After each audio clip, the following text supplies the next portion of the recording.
It began in the autumn of 1977 in Denver, Colorado.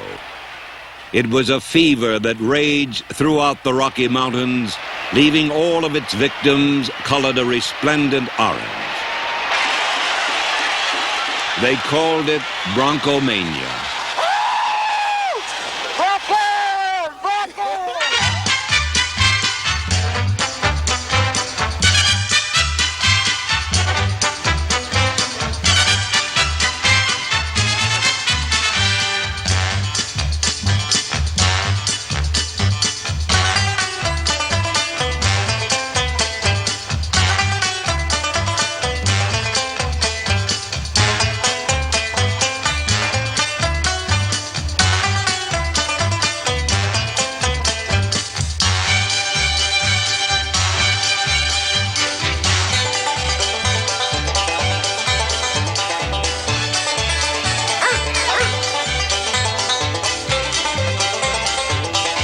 After 18 years, the loyal, long-suffering fans of the Denver Broncos finally had something to cheer about. The fans respond. Listen to this crowd. The Broncos on the field. It is over. The miracle has happened. The Broncos are going to the Super Bowl.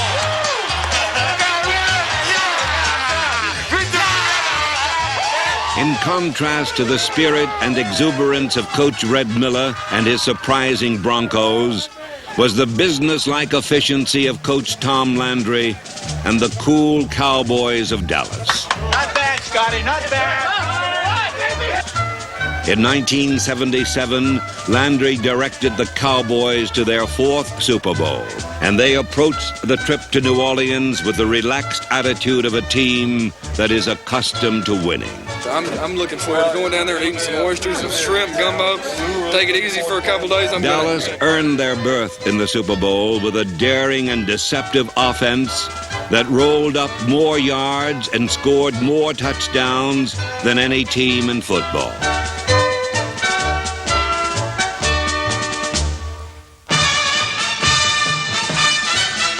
Their hard-charging defense led the National Conference in quarterback sacks and was so devastating in its execution that it became known as the Doomsday Machine. Matched against this savage skill and strength would be the heart and hustle of the Denver Broncos, who left for New Orleans hoping to fulfill the prophecy of their frenzied fans with a victory in the Superdome.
Watch out.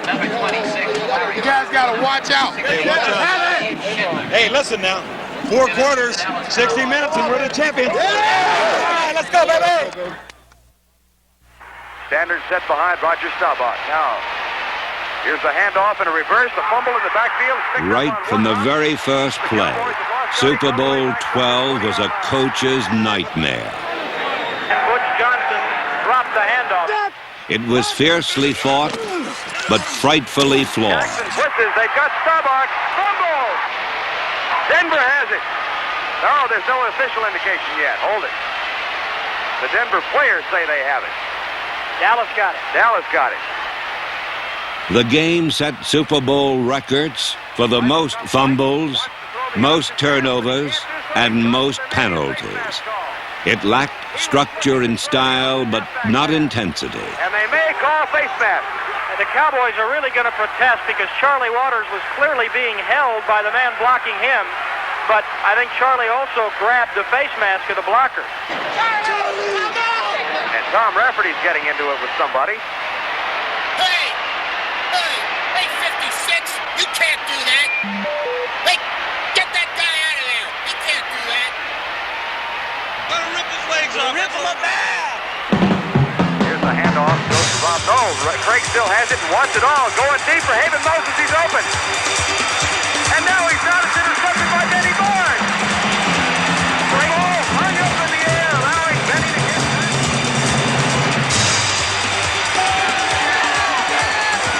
Staubach flips to the left side, fires deep for Dupree at the 10. Billy Joe fumbles the ball. It is recovered down at the 15-yard line by the Broncos. And now the boy, what an emotional game. Now it's swinging back the other way. Morton, play action, back to pass. Fires it out and it's intercepted again. Mark Washington to the 40, to the 50, down the 20. I'll tell you why that ball was intercepted, because Ed Jones was all over Craig Morton like ugly on an ape, as they used to say when I was in school. The interceptions and fumbles punctuated a drama dominated by two outstanding defenses, different in design but equal in effect.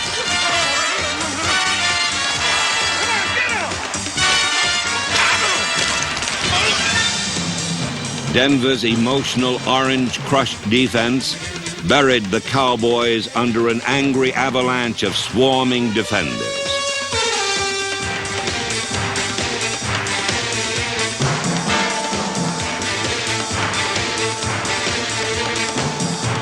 While the Orange Crush performed as a group, Dallas's doomsday defense was a series of splendid solos. Number 54, defensive tackle Randy White.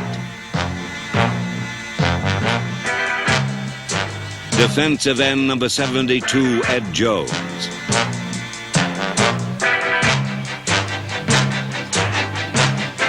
Defensive end Harvey Martin, number 79. While Dallas went after Craig Morton with its front four, Denver used its linebackers to lead the assault on Roger Staubach. The Bronco linebackers disrupted the Dallas offense with a daring variety of blitzes, and Staubach was sacked 4 times in the first half.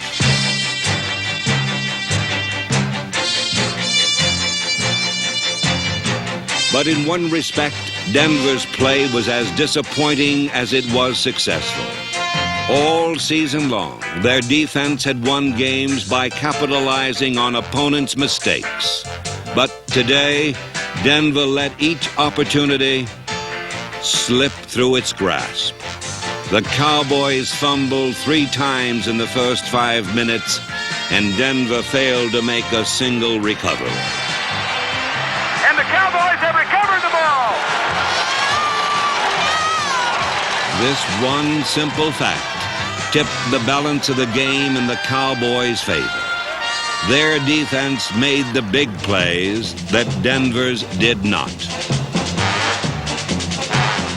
4 times in the first half, the doomsday defense intercepted Craig Morton.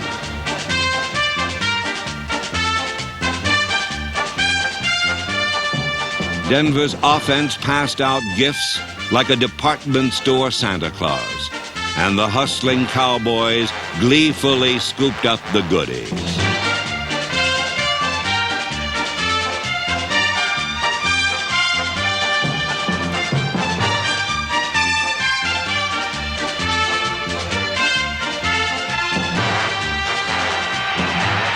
At the 25-30, and cut down, fumbles the ball. Cowboys recover. Are you believing this? That's 6 turnovers in the first half for the Denver Broncos. Well, there are going to be so many things to talk about when this was over. Dallas's offense managed to convert 3 of the turnovers into scores. 2 of them resulted in field goals. And after 1 interception, the Cowboys gained possession of the ball on the Denver 25. And from there, Tony Dorsett, number 33, led them to the first touchdown of the game.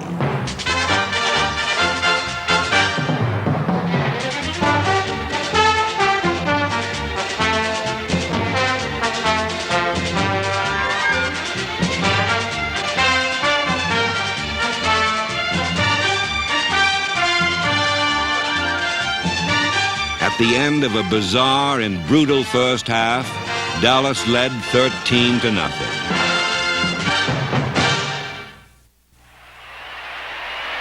At the beginning of the second half, Jim Turner kicked a 43-yard field goal for Denver's first score of the game. Despite the offensive disasters of the first half, the Broncos were only 10 points behind, and their spirit got an added boost when it seemed as if Dallas would continue to have trouble holding on to the ball. Fumbles the ball, picks it up, nailed as he gets to the 21-yard line. Second fumble for Butch today. It's not starting off as Butch Johnson's day, exactly. Fumbling that kickoff, fumbling the double reverse handoff on the Cowboys' first offensive play of the day. Okay, everybody ready? Let's go. Cowboys get it for the first time in the third quarter. They've Red got right. it at their own Power 21-yard 49 line. near Gio. It's on 2. It's on 2. Ready? Break. Johnson's fumble was just an unpleasant reminder of the chaotic first half, and it was soon forgotten as all the parts of Tom Landry's intricate offense began to function in their prescribed pattern.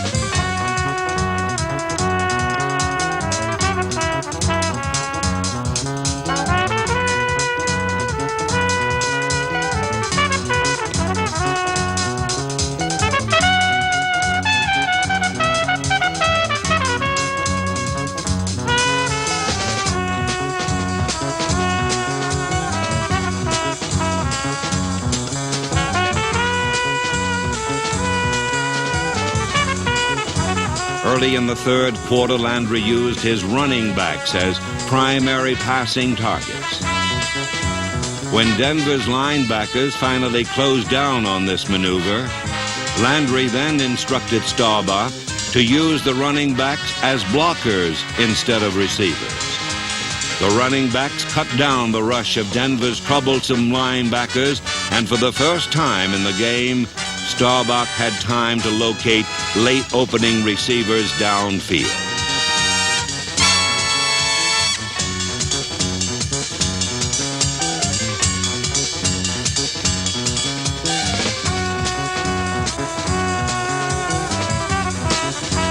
The Cowboys' fast-action shotgun blasted open holes in Denver's defense, then demolished it with one booming bullseye.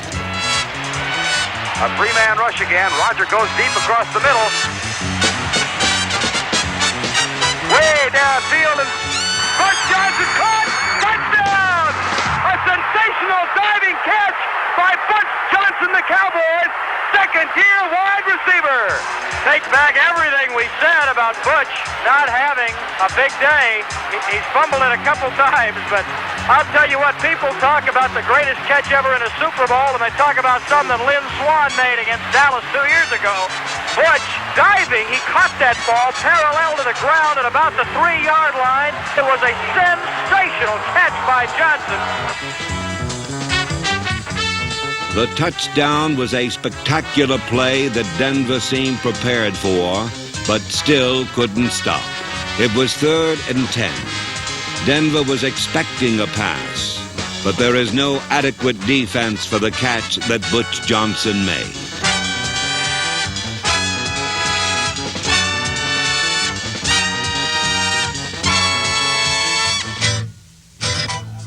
the Broncos trailed by 17 points, and they seemed to be treading water, too buoyant with spirit and defense to sink, but too empty of offense to move.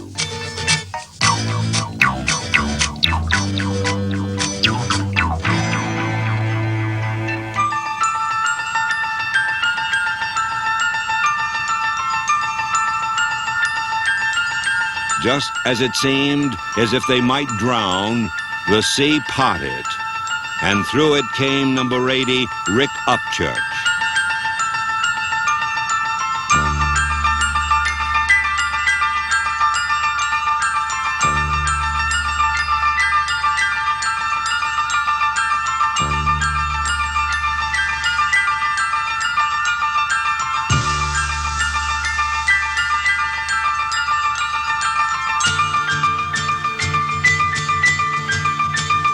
Desperate for some offense, Red Miller replaced the battered Craig Morton with Norris Weiss, number 14, a younger and more mobile quarterback.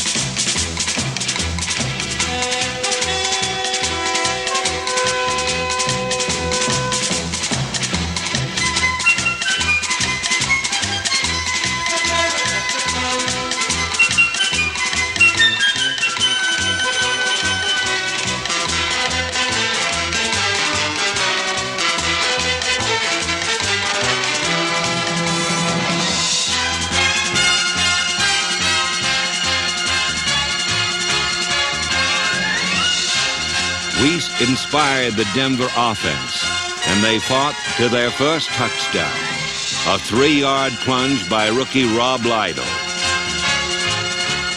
A streetcar named Desire once ran here in New Orleans, and it suddenly seemed as if the Broncos' offense had found it. Now, if it could only carry them to a few more scores, their world championship dreams would come true.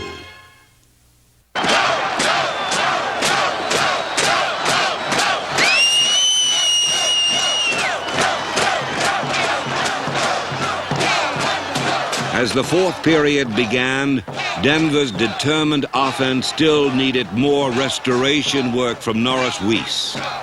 What it got instead was a demolition job from the Doomsday defense.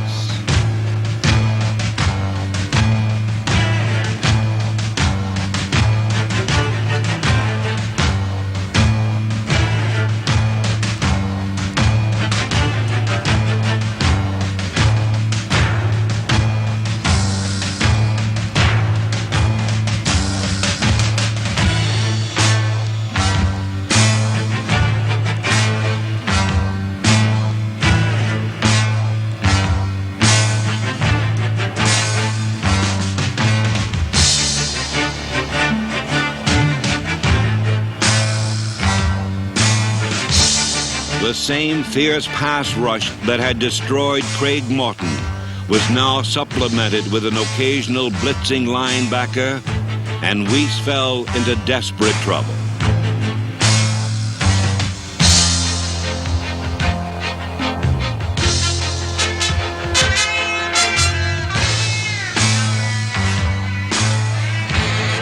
Weiss 5 yards back, has the snap. Here comes the rush. He's up in the pocket. He is buried, fumbled the ball. There's a chase for it, and the Cowboys have recovered. Dallas has the ball at the 30-yard line. That is the 8th turnover by the Denver Broncos this afternoon.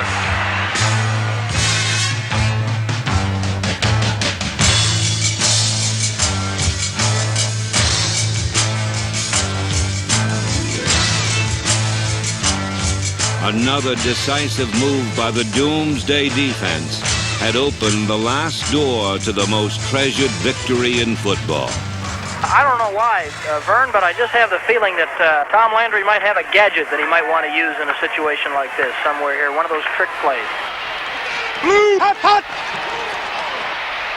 Pitch out. Newhouse goes left, pulls up, wants to pass. Fires it deep for goalie Richards. Caught, touchdown!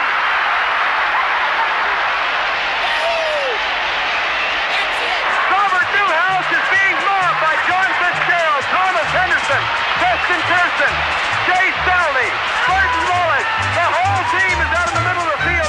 Robert Newhouse's touchdown pass not only settled the game, but offered a useful lesson in the Dallas style of winning. The touchdown play did not really catch Denver by surprise. Golden Richards was properly covered. It was simply a deadly accurate pass and a remarkable catch. Another precisely executed play against which there is no adequate defense.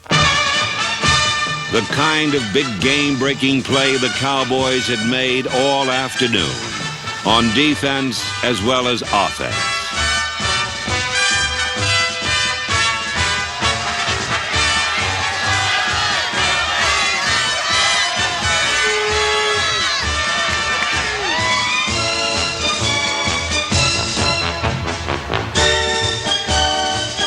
Perhaps the best explanation of Super Bowl XII came from Denver's Jim Turner. We were out there thinking about winning, he said, and they were out there thinking about football. The man doing all the thinking was Tom Landry, who once again delivered an entertaining lesson in winning football. In Super Bowl XII, it was a lesson on how a superbly conditioned team of eager athletes can pry open a tough, hard-hitting game and extract from it the stuff of victory.